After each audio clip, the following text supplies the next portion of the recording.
Hello my sweet heart viewers, welcome back to my channel. Episode के starting हम एक doll house को देखते हैं। इसमें रहने वाली जो डॉल है वो काफ़ी रिच है, जिसको कोई भी चीज़ की कमी नहीं। एक प्यारा सा बॉयफ्रेंड भी है। पूरी तरह से प्रिंसेस लाइफ दिखाई जाती है। यह डॉल, जिस डॉल के बारे में हम बात कर रहे ना, या डॉल हाउस और किसी का नहीं, एडी का है, जो फेरीटेल वाली जिंदगी जीना पसंद करती। बहुत से पैसे एक बॉयफ्रेंड, बस प्रिंसेस लाइफ जीना प्रेफर करती है। पर जब छोटी थी तब वह ज़्यादा रिच नहीं थी। वह लग्जरी आइटम खरीद सकती, उसके पास पैसे उतना भी नहीं थे। उसकी मदर बार गर्ल थी, तो एक दिन एडी अपनी मदर के क्लाइंट के पास जाकर सिंगिंग परफॉर्म करने लगती। इसके बाद ही उसे उसकी मदर बाहर जाना बंद कर दी और अपनी डॉटर के ऊपर ध्यान देने लगी। एडी का करियर इंडस्ट्री में बनाने कोशिश की। पहले मॉडलिंग में करियर बनाई। एडी को एज अ मॉडल सब पसंद किए। अब एडी की मदर एडी को एक्टिंग फील्ड में करियर बनाने का सोची। ऑडिशन डे पर एडी का ऑडिशन स्टार्ट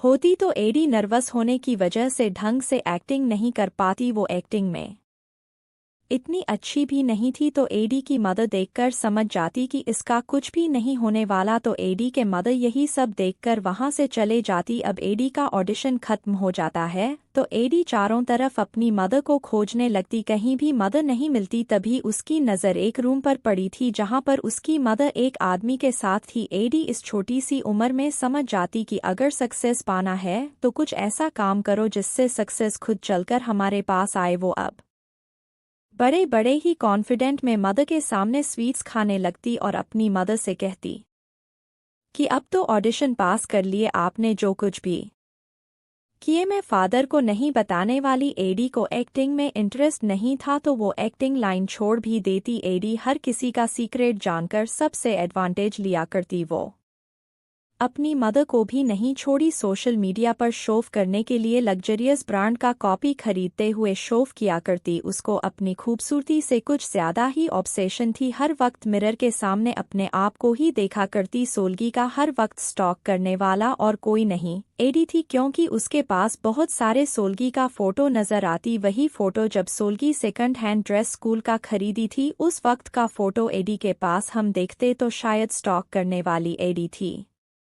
अब इतना गारंटी नहीं है कि कौन था, बट बाद में पता चलेगा। यही सब बातें हमें एडी के बारे में बताया जाता। अब हम देखते एडी तेजू से मिलती। तेजू से जीना के बारे में बात करती कि जीना के बारे में सब जानते हैं कि वो एग्ज़ाम का प्रिपरेशन कर रही, बट बात तो कुछ और है, गायब है। जीना तो अभी तक उसके बारे में कुछ नहीं पता चला, वह गायब है। इस बारे में अभी तक तेजू पुलिस रिपोर्ट तक नहीं किया, तो इसे लेकर एडी ब्लैकमेल करने लगी और अगर बात बाहर नहीं निकलवाना है तो पैसे की डिमांड तेजू से करती। अब तेजू समझ जाता कि एडी को पैसे की ज़रूरत है, तो वह एक कंडीशन सामने रखती, जैसे कि अगर तेजू के कहने पर कुछ काम की तो तेजू एडी की ज़िंदगी भर का एक्सपेंस उठाने का कंडीशन रखता। अब काम क्या है, इस बारे में एडी पूछती तो तेजू सोचकर बताने की बात करती। अब यहीं से हम एग्ज़ाम डे पर देखते, जहां पर एडी की पार्टनर यानी कि आरा, जो मेडिसिन पैक कर रही थी, उसके पास वो अजीब सी लड़की की मेडिसिन लेने के लिए आई होती। तभी यूजे का मैसेज आरा के पास आता।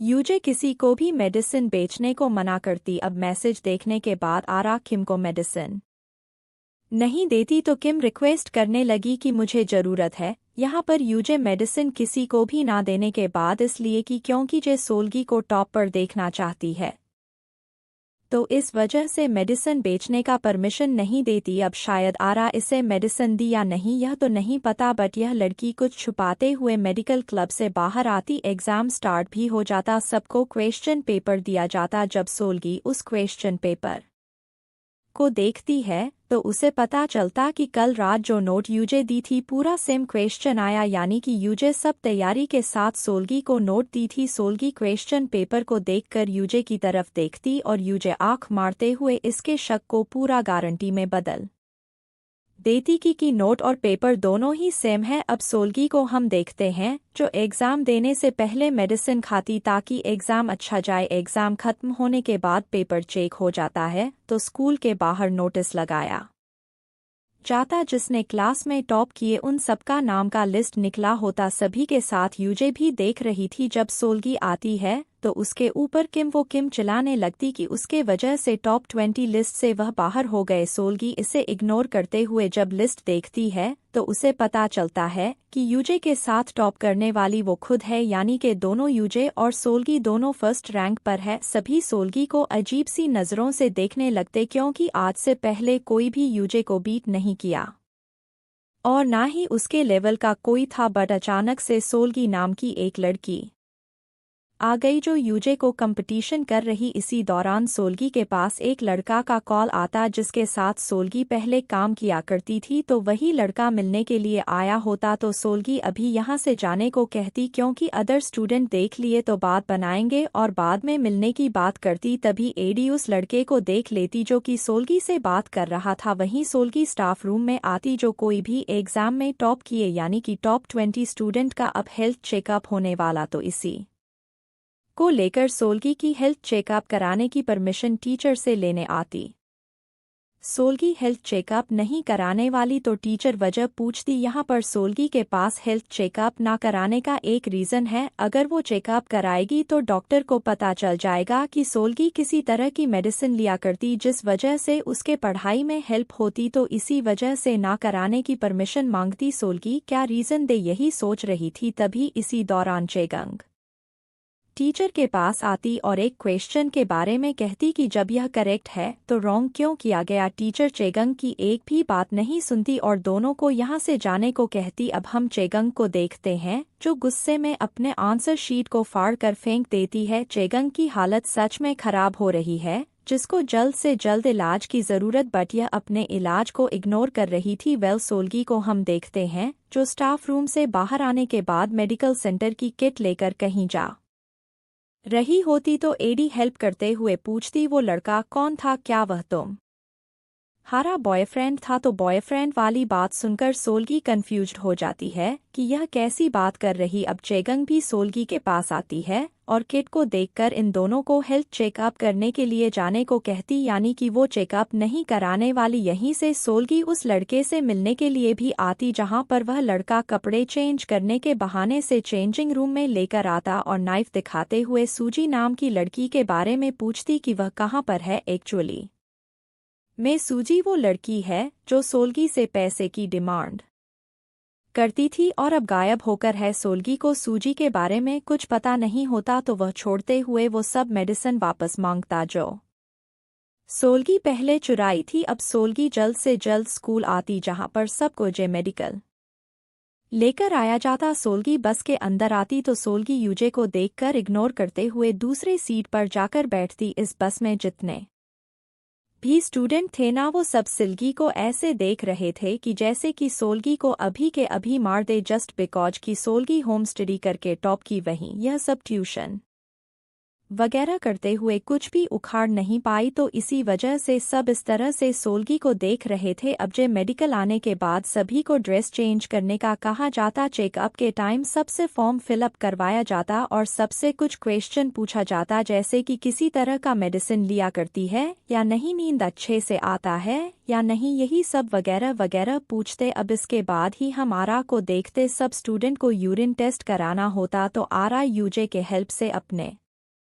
यूरिन को चेंज कर लेती क्योंकि यह भी मेडिसिन लिया करती, तो अगर डॉक्टर को पता चला तो शायद प्रॉब्लम आ सकती, तो अपना चेंज करके डॉक्टर के हाथों में देती। वही सोल्गी अब क्या करें या नहीं इस बारे में ही सोच रही थी। अगर वो यूरिन टेस्ट नहीं करवाई ना तो सब सवाल करेंगे और अगर दी तो पता चल जाएगा कि यह मेडिसिन लिया करती। बहुत ही परेशान हो रही थी तभी यूजे का मैसेज आता। यूजे कहती मैं जानती हूँ तुम्हें अभी किस चीज़ की ज़रूरत है, मुझे पता है, अगर तुम्हें चाहिए तो तुम मेरे पास आओ। अब कहाँ आना है या नहीं यूजे इंस्ट्रक्ट करती। यूजे के इंस्ट्रक्शन को फॉलो करते हुए सोल्गी यूजे के पास आने लगती। हम यूजे को देखते जो सोल्गी के हर एक कदम के साथ साथ सोल्गी के नज़र में ना आते हुए चलती। यूजे दूर से सोल्गी को देखती जो उससे मिलने के लिए बेताब हो रही है। यूजे को फॉलो करते हुए यूजे के पास आने की कोशिश करती है। यही सब देखकर यूजे काफ़ी खुश होती। यूजे यही सब देखकर टेरेस पर आती। अब सोल्गी का यहीं पर वेट करने लगती और सोल्गी को टेरेस पर आने को कहती। जब सोल्गी आती है